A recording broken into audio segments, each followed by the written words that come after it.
Good morning, welcome to morning express. నేను వెంకట్.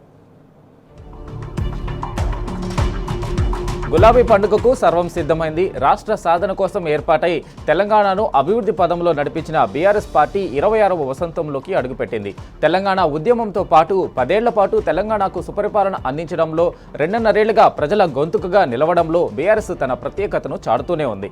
ఆవిర్భావ వేడుకల కోసం తెలంగాణ భవన్ సర్వంగా సుందరంగా తయారైంది. మధ్యాహ్నం రాష్ట్ర కార్యవర్గ సమావేశంలో తొలి ముఖ్యమంత్రి గులాబీ అధినేత కేసీఆర్ పాల్గొని దిశానిర్దేశం చేయనున్నారు. బీఆర్ఎస్ పార్టీ ఆవిర్భావ దినోత్సవ వేడుకల సందర్భంగా ప్రతి గ్రామం, పట్టణం, నియోజకవర్గం, జిల్లా కేంద్రాల్లో పార్టీ జెండాలను ఎగురవేయాలని పార్టీ శ్రేణులకు వర్కింగ్ ప్రెసిడెంట్ కేటీఆర్ ఆదేశించారు. తెలంగాణ భవన్లో రాష్ట్ర స్థాయి ప్రతినిధుల సమావేశం జరుగుతుందని తెలిపారు. బీఆర్ఎస్ అధినేత కేసీఆర్ ఆదేశాలతో ప్లీనరీని రాష్ట్ర కార్యవర్గ సమావేశానికే పరిమితం చేశామని కేటీఆర్ తెలిపారు. సమావేశానికి రాష్ట్ర కార్యవర్గ సభ్యులు, ఎంపీలు, ఎమ్మెల్యేలు, ఎమ్మెల్సీలు, జిల్లా అధ్యక్షులతో పాటు మాజీ ప్రజాప్రతినిధులు, కార్పొరేషన్ల మాజీ చైర్మన్లకు మాత్రమే ఆహ్వానం ఉందని స్పష్టం చేశారు.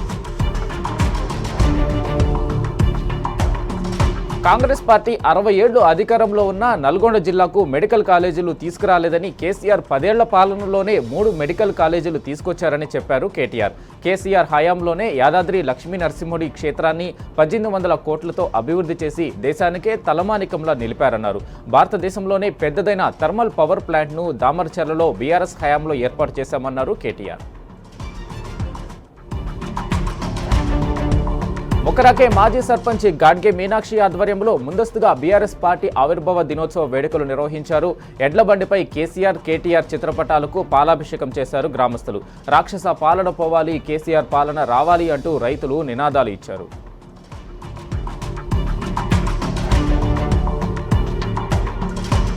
రాష్ట్రాన్ని మరింత అభివృద్ధి చేయాలంటే రాజకీయ స్థిరత్వం కావాలని కేసీఆర్ ఆలోచించారని చెప్పారు మాజీ మంత్రి జగదీష్ రెడ్డి. తెలంగాణ అంటే పడని వాళ్లు అనేక రకాలుగా దుష్ప్రచారాలు చేసి రాష్ట్రంలో దుర్మార్గమైన కాంగ్రెస్ను అధికారంలోకి తెచ్చారని మండిపడ్డారు. కాంగ్రెస్ వచ్చి 2.5 అవుతున్నా ఇప్పటి వరకు హామీలు అమలు చేసిన పాపన పోలేదన్నారు జగదీష్ రెడ్డి. ఆర్టీసీ కార్మికుడిని బలి తీసుకున్న పాపం ముమ్మాటికి కాంగ్రెస్దే అని నిప్పులు చెరిగారు. తెలంగాణ తొలి ముఖ్యమంత్రి కేసీఆర్ పై కవిత చేసిన వ్యాఖ్యలకు స్ట్రాంగ్ కౌంటర్ ఇచ్చారు మాజీ ఎమ్మెల్యే బాల్క సుమన్. కొత్త పార్టీ పెట్టిన కేంద్రంలో అధికారంలో ఉన్న బీజేపీ, రాష్ట్రంలో అధికారంలో ఉన్న కాంగ్రెస్ ప్రభుత్వాలను విమర్శించడం మాని ప్రతిపక్షాలపై ఫైర్ అవ్వడం ఏంటని నిప్పులు చెరిగారు. తెలంగాణలో 70 లక్షల రైతుల కుటుంబాలకు 73,000 కోట్ల రైతు బంధు ఇచ్చిన కేసీఆర్ను మరమనిషి అనడం అంటేనే మండిపడ్డారు. కేసీఆర్ను విమర్శించే స్థాయి, అర్హత కవితకు లేదని ఆగ్రహం వ్యక్తం చేశారు. గతంలో పార్టీలు పెట్టిన ఆలే నరేంద్ర, నాగం జనార్దన్ రెడ్డి, దేవేందర్ గౌడ్, షర్మిల పరిస్థితి ఏంటో రాష్ట్ర ప్రజలకు తెలుసని, కవితకు కూడా అదే గతి పడుతుందన్నారు. ఎక్కడ ఖాళీ స్థలం కనబడితే అక్కడ కాంగ్రెస్ నాయకులు కబ్జా చేసేస్తున్నారని కూకట్పల్లి ఎమ్మెల్యే మాధవరం కృష్ణారావు అన్నారు. అల్లాపూర్లో 400 కోట్ల విలువైన ప్రభుత్వ పాఠశాల భూమి కబ్జా చేశారని రెవెన్యూ అధికారులకు ఫిర్యాదు చేస్తే అస్సలు పట్టించుకోలేదని ఆరోపించారు. కలెక్టర్కు ఫిర్యాదు చేస్తే కబ్జా అయిన స్థలాన్ని రెవెన్యూ అధికారులు పరిశీలించారు. ప్రభుత్వ పాఠశాలకు సంబంధించిన భూమి కబ్జా అయితే హైడ్రా అధికారులు ఎందుకు స్పందించడం లేదని ప్రశ్నించారు. ఉద్యమ పార్టీ బీఆర్ఎస్లో చేరడం సంతోషంగా ఉందని హుజూర్ నగర్ నేత పిల్లుట్ల రవి అన్నారు. ఆల్ ఇండియా ఫార్వర్డ్ బ్లాక్ పార్టీకి రాజీనామా చేసి బీఆర్ఎస్ వర్కింగ్ ప్రెసిడెంట్ కేటీఆర్ సమక్షంలో గులాబీ కండువా కప్పుకున్నారు. తాను ఆచార్య ఎన్జీ రంగా వర్సిటీలో చదివానని, ఉద్యోగం చేసే సమయంలో సేవా కార్యక్రమాలు ఎన్నో చేశానని పిల్లుట్ల రవి గుర్తు చేశారు. హుజూర్ నగర్ నియోజకవర్గంలో సేవా కార్యక్రమాలు చేసేందుకు బీఆర్ఎస్ పార్టీలో చేరానని తెలిపారు.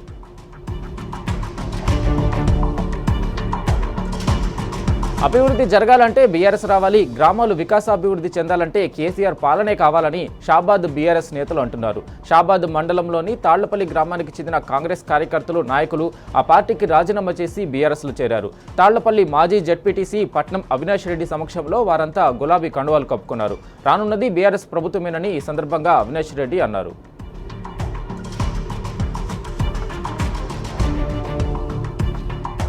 సెల్ఫ్ ఎన్రోల్మెంట్ ద్వారా లోక్భవన్లో గవర్నర్ శివప్రతాప్ శుక్లా తన కుటుంబ వివరాలను నమోదు చేసుకోవడం ద్వారా రాష్ట్రంలో జనగణనను ప్రారంభించారు.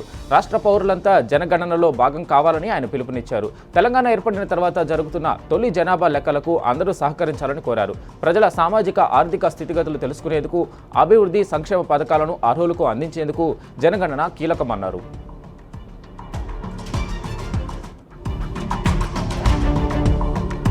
తెలంగాణలో జనగణన ప్రారంభమైంది. మే 10 వరకు సెల్ఫ్ ఎన్రోల్మెంట్కు అవకాశం కల్పించారు. దశల వారీగా జరగనున్న జనగణన కార్యక్రమంలో మే 11 నుంచి హౌసింగ్ సెషన్స్, హౌస్ లిస్టింగ్ చేయనున్నారు. మొత్తం 33 ప్రశ్నలకు కుటుంబ యజమాని సమాధానం ఇవ్వాల్సి ఉంటుంది. ఒక మొబైల్ నెంబర్తో ఒకే కుటుంబాన్ని నమోదు చేసుకోవాలని, ఉదయం 6 నుంచి రాత్రి 12 వరకు వెబ్ పోర్టల్లో వివరాలు నమోదు చేసుకోవచ్చునని జనగణన తెలంగాణ ప్రాజెక్టు డైరెక్టర్ భారతి హోలికేరి తెలిపారు.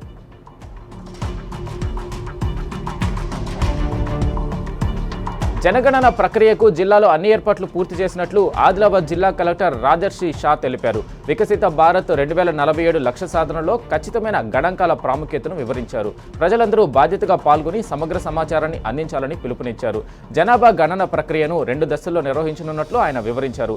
మొదటి దశలో ఇండ్ల జాబితా, ఇండ్ల గణన చేపడతారని, మే 11 నుంచి జూన్ 9 వరకు ఎన్యూమరేటర్లు ఇంటింటికి వెళ్లి వివరాలు సేకరిస్తారని చెప్పారు. రెండో దశ గణనను 2027 ఫిబ్రవరిలో నిర్వహించనున్నట్లు కలెక్టర్ పేర్కొన్నారు.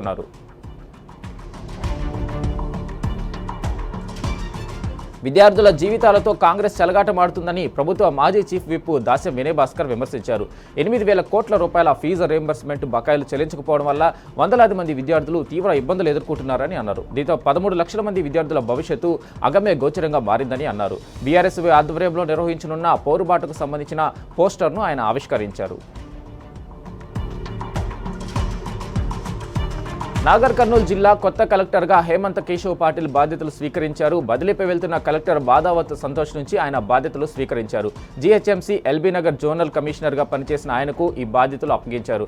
జిల్లా అభివృద్ధి వేగవంతమే లక్ష్యమని, సంక్షేమ పథకాలు అర్హులకు చేరేలా చర్యలు తీసుకుంటామని కలెక్టర్ తెలిపారు.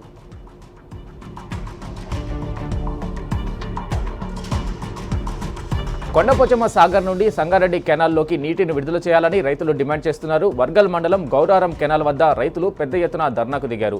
రైతాంగ సమస్యల పట్ల ప్రభుత్వం పూర్తి నిర్లక్ష్యంతో వ్యవహరిస్తుందని గౌరారం సర్పంచి కనకరాజు గౌడ్ ఆరోపించారు. వెంటనే నీటిని విడుదల చేసి రైతులను ఆదుకోవాలని కోరారు.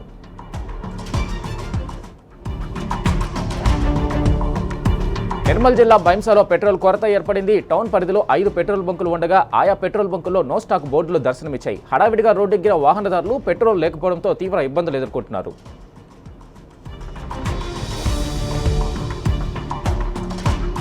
భద్రాద్రి కొత్తగూడెం జిల్లా ఇల్లందులో డీజిల్ కొరతతో పెట్రోల్ బంకుల వాహనదారులు క్యూ కట్టారు. 1-2 మినహా మిగతా బంకుల్లో డీజిల్ లేకపోవడంతో వాహనదారులు తీవ్ర ఇబ్బందులు పడుతున్నారు. కొన్ని పెట్రోల్ బంకులు డీజిల్ ఉన్న 20 లీటర్లు మాత్రమే ఇస్తుండటంతో దూర ప్రాంతాలకు వెళ్లే ప్రయాణికులు ఇబ్బందులు ఎదుర్కొంటున్నారు.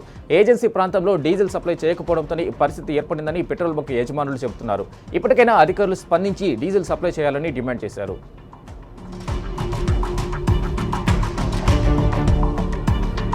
భద్రాద్రి కొత్తగూడెం జిల్లా అశ్వరావుపేట మండలంలో పెట్రోల్ డీజిల్ కొరత తీవ్ర ఆందోళన కలిగిస్తుంది. ఏ పెట్రోల్ బంకులో చూసినా నో స్టాక్ బోర్డులు దర్శనమిస్తున్నాయి. దీంతో బంకుల వద్ద పెద్ద పెద్ద క్యూలైన్లు కనిపించాయి. కొన్ని చోట్ల తోపులాటలు జరగడంతో రంగంలోకి దిగిన పోలీసులు పరిస్థితిని అదుపులోకి తీసుకొచ్చారు.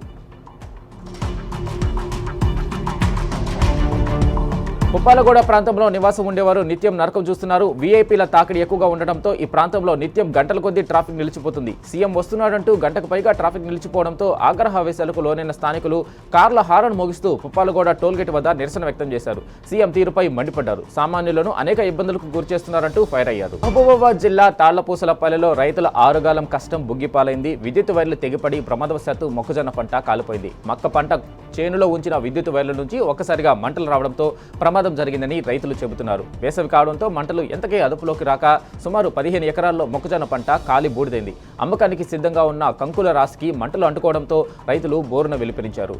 పంట నష్టపోయిన తమను ప్రభుత్వం ఆదుకోవాలని రైతులు కోరుతున్నారు. గురుకులాల్లో విద్యార్థుల మరణాలు ఆగడం లేదు.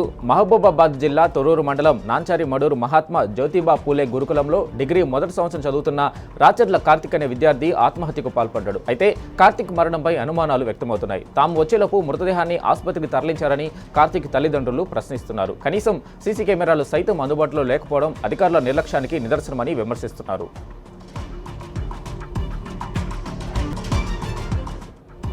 ప్రజాపాలన అంటూ గొప్పలు చెప్పే రేవంత్ సర్కార్ అవినీతి అధికారులు నిలదీసిన ప్రజలపైనే తప్పుడు కేసులు పెడుతుంది. ఇందిరమ్మ రాజ్యం అంటూ బుల్డోజర్ రాజ్యం తెచ్చిన రేవంత్ ప్రభుత్వం పేదలను నిత్యం ఏదో ఒక విధంగా అరిగోసు పెడుతుంది. ఓవైపు రాత్రికి రాత్రి పేదల ఇళ్లు కూలుస్తూ నిలువ నీడ లేకుండా చేస్తున్న ఈ దయలేని సర్కార్ ఇందిరమ్మ ఇండ్ల మంజూరులోనూ కాంగ్రెస్ మార్కు చూపిస్తుంది. బస్సు ఆపలేదని రామ్ కుమార్ అనే ఆర్టీసీ డ్రైవర్పై ఓ వ్యక్తి విరుచుకుపడ్డాడు. పిడిగుద్దులతో దాడికి దిగాడు. నల్గొండ నుండి దిల్సుఖ్ నగర్ వెళ్తున్న Palle Velugu bus IT tower వద్ద ఆపలేదని గొడవ ప్రారంభమైంది. సహనం కోల్పోయిన నిందితుడు డ్రైవర్ను బస్సులోంచి లాగి కింద పడేసి దాడి చేశాడు. కొందరు మహిళలు అడ్డుకునే ప్రయత్నం చేసినా ఆగ్రహంతో ఊగిపోతూ పిడిగుద్దులు కురిపించాడు. ఈ దాడిలో డ్రైవర్కు స్వల్ప గాయాలయ్యాయి. Nalgonda two town police station దాడికి పాల్పడ్డ వ్యక్తిపై ఫిర్యాదు చేశారు. పెట్టుబడుల పేరుతో ఒక కుటుంబం కోట్ల రూపాయలను దండుకున్న సంఘటన కొమరంభీం ఆసిఫాబాద్ జిల్లాలో చోటు చేసుకుంది. జిల్లాలోని కాగజ్నగర్ పట్టణానికి వలస వచ్చిన ఓ కుటుంబం పెట్టుబడుల పేరుతో అమాయక ప్రజల నుండి కోట్ల రూపాయలను దోచుకున్నారు. తక్కువ పెట్టుబడితో ఎక్కువ లాభం వస్తుందని నమ్మించి వారి వద్ద నుండి డబ్బులు వసూలు చేసి పరారయ్యారు. వారిలో ఓ మహిళను జిల్లా పోలీసులు అదుపులోకి తీసుకున్నారు. మిగతా 4 కుటుంబ సభ్యులు పరారులో ఉన్నారు.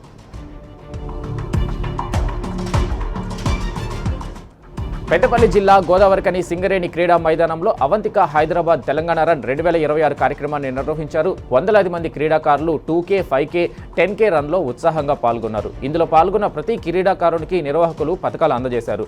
యువత డ్రగ్స్, సైబర్ నేరాల వైపు ఆకర్షితులు కాకుండా క్రీడలపై దృష్టి సారించాలని ఏసీపీ మడత రమేష్ సూచించారు. సూర్యాపేట మండల పరిధిలోని తాళ్ల ఖమ్మం పహాడ్ రామాలయంలో సీతారామచంద్ర స్వామి విగ్రహాల పునఃప్రతిష్ఠ, నూతన ధ్వజస్తంభ ప్రతిష్టాపన మహోత్సవాలు ఘనంగా ప్రారంభమయ్యాయి. ఈ కార్యక్రమాలను మాజీ మంత్రి జగదీష్ రెడ్డి ప్రారంభించారు. టెంకాయ కొట్టి ఉత్సవాలకు శ్రీకారం చుట్టారు. స్వామివార్లకు ప్రత్యేక పూజలు నిర్వహించారు.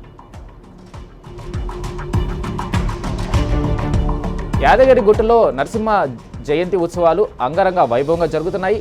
స్వస్తి వచనం, విశ్వక్సేన ఆరాధన, రక్షాబంధనంతో మొదటి రోజు ఉత్సవాలు ప్రారంభమయ్యాయి. ఈ నెల 30 వరకు నృసింహ జయంతి ఉత్సవాలు నిర్వహించనున్నట్లు అధికారులు తెలిపారు. 5 రోజుల పాటు జరిగే ఈ ఉత్సవాలకు ఆలయ అధికారులు అన్ని ఏర్పాట్లు చేశారు. నృసింహ జయంతి సందర్భంగా యాదాద్రీశుడిని దర్శించుకునేందుకు భక్తులు పెద్ద ఎత్తున తరలివచ్చారు. ఆలయ పరిసర ప్రాంతాలు మొత్తం నరసింహుడి నామస్మరణతో మారుమోగుతుంది. 7 రాజ్యసభ సభ్యులు ఒకేసారి బీజేపీలో చేరడంపై ఆమ్ ఆద్మీ పార్టీ తీవ్ర ఆగ్రహం వ్యక్తం చేసింది. పార్టీ ఫిరాయించిన ఎంపీలను అనర్హులుగా ప్రకటించాలని ఆ పార్టీ డిమాండ్ చేస్తుంది. ఈ మేరకు Rajya Sabha chairman CP రాధాకృష్ణన్ను Aam Aadmi party MP Sanjay Singh ఓ మెమరాండం సమర్పించారు. పార్టీ ఫిరాయింపుల నిరోధక చట్టంలోని నిబంధనలకు వారి చర్య పూర్తిగా విరుద్ధమని సంజయ్ పేర్కొన్నారు.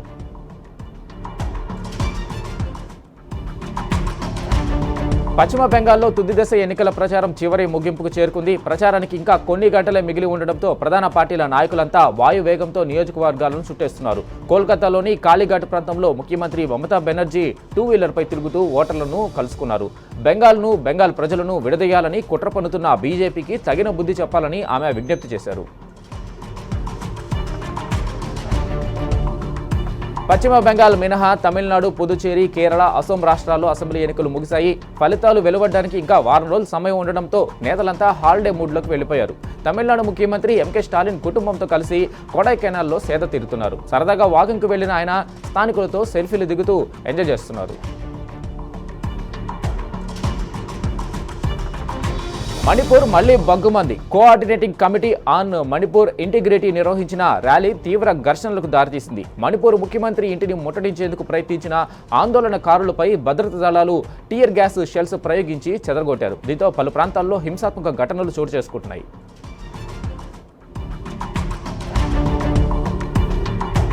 రెక్కాడితే గాని డొక్కాడని కార్మికుడు మట్టి పని చేస్తూ ఆ మట్టిలోనే కలిసిపోయిన ఘటన ఉత్తరప్రదేశ్లోని అలీగఢ్లో జరిగింది. పైప్ లైన్ పనులు జరుగుతుండగా విషాదం చోటు చేసుకుంది. గొంతులో దిగి పనులు నిర్వహిస్తున్న ఓ కూలీపై అకస్మాత్తుగా మట్టి పెళ్లలు విరిగిపడడంతో ఊపిరాడక అతను మృతి చెందాడు. కొన్ని గంటల పాటు శ్రమించి కూలీ మృతదేహాన్ని వెలికితీశారు. కేసు నమోదు చేసుకుని పోలీసులు దర్యాప్తు చేస్తున్నారు. ఢిల్లీ ఎయిర్పోర్ట్లో త్రుటిలో పెను ప్రమాదం తప్పింది. ఢిల్లీ నుంచి జూరిజ్కు టేకాఫ్ అయిన స్విస్ ఫ్లైట్ ఇంజిన్లో మంటలు చెలరేగాయి. ఈ ఘటనలో 6 ప్రయాణికులు తీవ్రంగా గాయపడ్డారు. వెంటనే సహాయక చర్యలు చేపట్టిన అధికారులు బాధితులను హాస్పిటల్కు తరలించారు. ఘటన సమయంలో విమానంలో సిబ్బంది సహా 232 మంది ప్రయాణికులు ఉన్నట్లు తెలిపారు. అమెరికాలో కాల్పులు కలకలం సృష్టించాయి. వైట్ హౌస్ వద్ద అధ్యక్షుడు ట్రంప్పై హత్యాయత్నం జరిగింది. హిల్టన్ హోటల్లో కరస్పాండెంట్స్ డిన్నర్లో దుండగులు కాల్పులకు తెగబడ్డారు. ఈ ఘటనలో ట్రంప్ దంపతులు వైస్ ప్రెసిడెంట్ జేడీ వాన్స్కు త్రుటిలో పెను ప్రమాదం తప్పింది. అయితే ఆయన్ను బయటకు తీసుకెళ్తున్న సమయంలో ట్రంప్ కాలుజారిపడ్డారు. సీక్రెట్ సర్వీస్ సిబ్బంది వెంటనే సహాయం చేసి ఆయనను సురక్షితంగా తరలించారు. కాల్పుల శబ్దం, గందరగోళ పరిస్థితి కారణంగా ఆ ఈవెంట్లో పాల్గొన్న వందలాది అతిథులు టేబుల్ కింద దాక్కున్నారు. ప్రాణభయంతో వణికిపోయారు. వైట్ హౌస్ కరస్పాండెంట్స్ డిన్నర్లో కాల్పులకు తెగబడిన నిందితుడిని కోల్ థామస్ అలెన్ గా గుర్తించాయి అమెరికా దర్యాప్తు బృందాలు. వృత్తిరీత్యా ఉపాధ్యాయుడైన అలెన్ నుంచి ఒక షాట్ గన్ సహా పలు రకాల కత్తులను స్వాధీనం చేసుకున్నారు. థామస్ ఇటీవలే బెస్ట్ టీచర్ అవార్డు కూడా అందుకున్నాడని అధికార వర్గాలు తెలిపాయి. అతడు డెమోక్రటిక్ పార్టీకి సానుభూతి పరుడంటున్న అధికారులు కమలా హ్యారిస్ అధ్యక్ష ప్రచారానికి $25 విరాళం కూడా ఇచ్చినట్లు చెబుతున్నారు.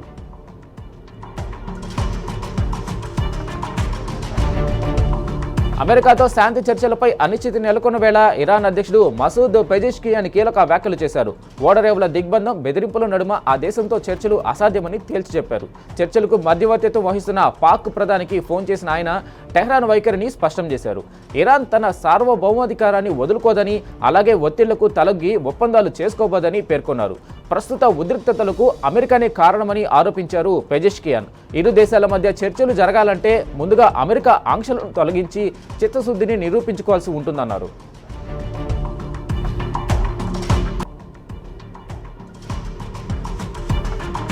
ఇరాన్తో శాంతి చర్చలు ఉంటాయని ప్రకటించిన గంటల్లోనే మళ్లీ మాట మార్చారు అమెరికా అధ్యక్షుడు ట్రంప్. యుఎస్ ప్రతినిధుల బృందం ఇస్లామాబాద్ వెళ్లే సమయంలో అనూహ్య నిర్ణయం తీసుకున్నారు. తమ ప్రతినిధులను పాకిస్తాన్ వెళ్లొద్దని ఆదేశాలు జారీ చేసినట్లు తెలిపారు ట్రంప్. చర్చల్లో పురోగతి లేనప్పుడు ఎందుకు వెళ్లడమని ప్రశ్నించారు. ఇరానే ఎప్పుడైనా తమకు ఫోన్ చేయొచ్చని తెలిపారు. అయితే అంతకుముందే అమెరికాతో ప్రత్యక్ష చర్చలు లేవంటూ ఇరాన్ ప్రకటించడంతో ట్రంప్ ఈ నిర్ణయం తీసుకున్నట్లు సమాచారం.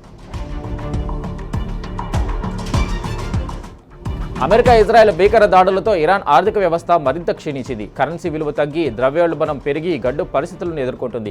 యుద్ధంతో దేశంలో నిత్యావసర వస్తువుల ధరలు ఆకాశాన్ని అంటుతున్నాయి. బియ్యం, కోడిగుడ్లు తదితర ఆహార వస్తువుల ధరలు చుక్కలను తాకుతున్నాయి. 2026 ఏప్రిల్ నాటికి ఆహార పదార్థాల ధరలు 130% వరకు ఎగబాకాయి. దీంతో సామాన్యులు దుర్భర పరిస్థితులు ఎదుర్కొంటున్నారు. ప్రజల దగ్గర డబ్బులు లేకపోవడంతో అమ్మకాలు తగ్గి రెస్టారెంట్లు, చిన్న వ్యాపారాలు మూతపడుతున్నాయి. ప్రస్తుత పరిస్థితి ఎలాగే కొనసాగితే ఏడాదికి ద్రవ్యోల్బణం 500% వరకు పెరిగే ప్రమాదం ఉందని హెచ్చరిస్తున్నారు విశ్లేషకులు. వెస్ట్ ఆఫ్రికా దేశం మాలిలో ఉగ్రవాదులు రెచ్చిపోయారు. రాజధాని బమాకో సహా పలు ప్రాంతాల్లోని సైనిక శిబిరాలే లక్ష్యంగా సాయుధులు దాడులకు పాల్పడ్డారు. ఈ ఘటనలో భారీగా ఆస్తి, ప్రాణ నష్టం జరిగినట్టు తెలుస్తుంది. అయితే మిలిటెంట్లను ఆర్మీ మట్టుబెట్టే పనిలో ఉందన్నారు మాలి అధ్యక్షుడు. ప్రస్తుత పరిస్థితులు అదుపులో ఉన్నాయన్నారు. మరోవైపు ఈ ఘటనతో అప్రమత్తమైన బమాకోలోని ఇండియన్ ఎంబసీ మాలిలోని భారతీయులు ఇళ్ల నుంచి బయటకు రావద్దని సూచించింది. ఇటు అమెరికా రాయబార కార్యాలయం కూడా భద్రతా హెచ్చరికలు జారీ చేసింది.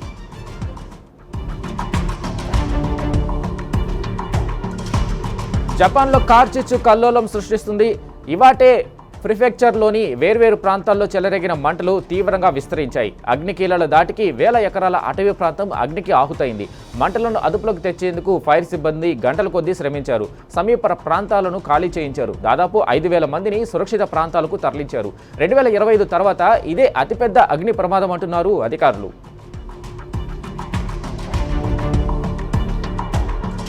కొలంబియాలో పేలుళ్లు కలకలం సృష్టించాయి. కాజిబియో నుంచి పనామోరికన్ వెళ్తున్న బస్సులో బాంబు పేలుళ్లు సంభవించాయి. ఈ ఘటనలో 14 మంది ప్రయాణికులు మృతి చెందగా మరో 38 మంది తీవ్రంగా గాయపడ్డారు. వెంటనే సహాయక చర్యలు చేపట్టిన పోలీసులు బాధితులను స్థానిక హాస్పిటల్కు తరలించారు. ఈ దాడుల వెనుక డ్రగ్ మాఫియా హస్తం ఉన్నట్లు అనుమానిస్తున్నారు. మరోవైపు ఈ ఘటనను తీవ్రంగా ఖండించారు కొలంబియా అధ్యక్షుడు గుస్తావో పెట్రో. మృతుల్లో ఎక్కువ మంది స్థానిక గిరిజనులే ఉన్నట్లు తెలిపారు. బాధిత కుటుంబాలను ఆదుకుంటామన్నారు.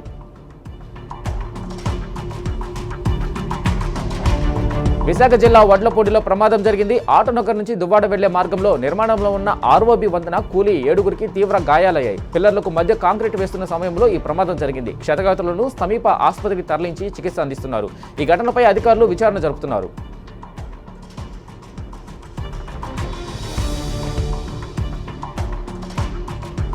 బయారం మండలం చెరువు కొత్తగూడెంలో విద్యుత్ షార్ట్ సర్క్యూట్తో మొక్కజొన్న పంట అగ్నికి ఆహుతైంది. సుమారుగా 200 ఎకరాల్లో వేసిన మొక్కజొన్న చేలలో మంటలు వ్యాపించాయి. కోతకు సిద్ధంగా ఉన్న 20 నుంచి 30 ఎకరాల మొక్కజొన్న పంట కాలి బూడిదైంది. అగ్నిమాపక సిబ్బంది మంటలు ఆర్పే ప్రయత్నం చేసినా ఫలితం లేకుండా పోయిందని రైతులు లబ్బోదీపమంటున్నారు. ఇది వాటి morning express. Keep watching tea news.